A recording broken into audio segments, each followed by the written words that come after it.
Duet striker Victor dan Adilson mulai padu.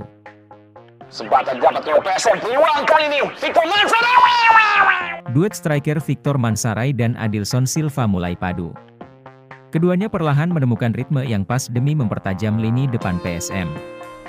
Hal itu tidak lepas dari kontribusi duo striker pasukan Ramang saat pulang dengan 1 poin di markas Dewa United di laga sebelumnya.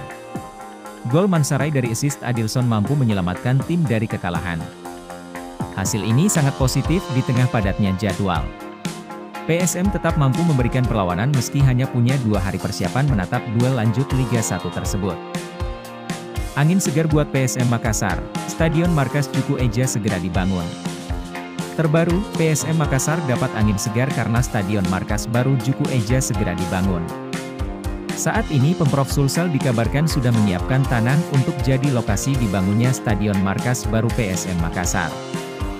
Bahkan Pemprov Sulsel dikabarkan telah mengajukan proposal kepada Kementerian Pemuda dan Olahraga, Kementerian PUPR dan PSSI.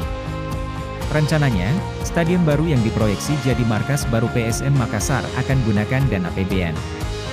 Terdekat, Pemprov Sulsel akan berkomunikasi lagi dengan Kementerian Pemuda dan Olahraga terkait rencana pembangunan stadion baru tersebut.